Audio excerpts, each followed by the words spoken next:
Le premier bulletin que nous démarrons, Cheikh Tidiane, avec le chef de l'État qui reçoit ce lundi le QDUS. Et le cadre unitaire de l'islam au Sénégal, Fatick, qui s'en félicite. Et l'objectif de cette rencontre est de parvenir à instaurer un climat de non-violence en cette période préélectorale, ces élections locales 2022. Et puis une autre actualité ce lundi, l'ouverture à Dakar de la 21e édition du sommet Chine-Afrique. Le FOCAC est une occasion donc pour la Chine de raffermir ses relations économiques avec les pays africains. La Chine est également un partenaire privilégié du Sénégal sur le plan commercial. C'est ce que nous allons voir dans ce sujet signé Marcel Maroun. La politique économique de la Chine au Sénégal peut se mesurer en 3 phases: l'aide, l'investissement et les échanges commerciaux. Le géant asiatique est devenu aujourd'hui le 2e partenaire commercial de notre pays. Ce qu'on a noté, c'est que entre la République populaire de Chine et les pays africains, il y a plusieurs volets sur lesquels en fait les Chinois ont intervenu. Le premier volet est lié un peu au capital humain.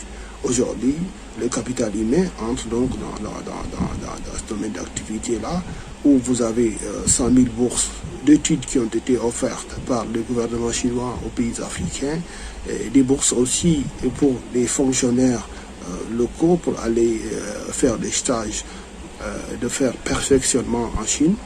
Vous avez aussi la construction d'Instituts Confucius un peu partout sur le continent. En moyenne, je pense qu'il y a 44 instituts Confucius et des salles de classe qui ont été construits sur le continent africain. Dans ce soft power-là, vous avez aussi 6000 km de route, 6000 km aussi de voies ferrées. La Chine étend ses tentacules de plus en plus en Afrique par l'entremise d'un soft power pour contrer l'Europe. Le volume des échanges commerciaux entre le Sénégal et la République populaire de Chine tournait autour de 2 milliards de dollars et quelques centaines de millions en 2017, ce qui fait en fait la Chine comme étant le premier partenaire commercial du Sénégal derrière la France.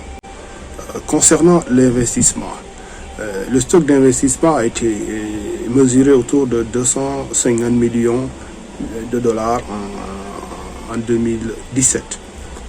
Maintenant, ça a beaucoup évolué.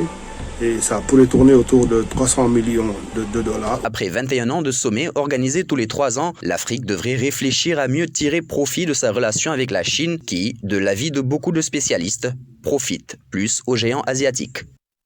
Marcel Maroun, merci. Et puis Cheikh Tidiane, variant Omicron, pas de nouvelles mesures en vue pour le Sénégal. Le directeur de la prévention soutient que le Sénégal maintient son dispositif en vigueur concernant le sommet Chine-Afrique. Donc ce sommet ne fait pas exception par rapport à cette nouvelle donne. Je propose d'écouter le docteur Mamadou Ndiaye.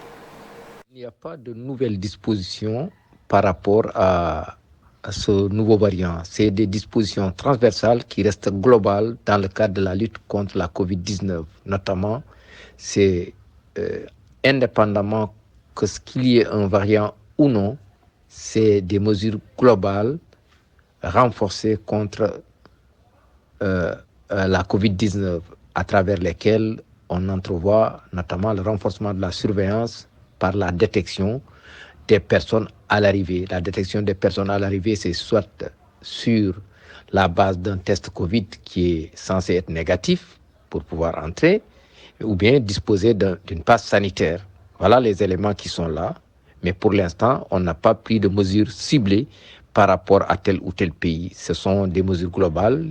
Le sommet en question également est un sommet qui ne fait pas exception par rapport à ça. C'est les mesures classiques que nous avons depuis le début jusqu'à présent et qui ont été bien sûr réactualisées récemment. C'est toujours autour de soit disposer d'une passe sanitaire, c'est-à-dire être vacciné, ou bien avoir un test PCR négatif. Voilà donc les mesures qui sont là, mais par rapport à un variant ou non, on ne prend pas de mesures par rapport à un variant. C'est le coronavirus globalement qui est là, qui peut être un variant ou non, mais ce sont là les mesures qui sont jusqu'à présent en vigueur. Et puis, un an après le décès de Pape Bouba Diop, son épouse Marie-Aude Diop se confie. Elle a une année déjà que le héros du match d'ouverture de la Coupe du Monde de 2002 est parti. Le vide qu'il a laissé est immense chez les Sénégalais, surtout chez son épouse qui s'est confiée à Mortala Gueye. Alors, c'est pas toujours facile, mais il nous avait préparé à ça, on avait beaucoup parlé, donc ça va, on avance, mais je me rends pas encore compte vraiment qu'il est plus là, qu'on le verra plus, je me rends pas vraiment compte. Je suis avec les enfants, je m'occupe un maximum des enfants, j'essaie de continuer tout ce qu'il avait fait, les voyages qu'on faisait en famille, la vie de tous les jours, sa gentillesse, sa bonté, les belles phrases qui rassuraient et qui aidaient à avancer, enfin son côté toujours positif. Là, sur l'intégralité de cet entretien dans la deuxième partie de cette émission matinale, Fatidia. Inch'Allah, merci beaucoup, cher Tidiane. Et puis à tout à l'heure. Tout de suite, les actualités internationales avec Fatou Kinedem.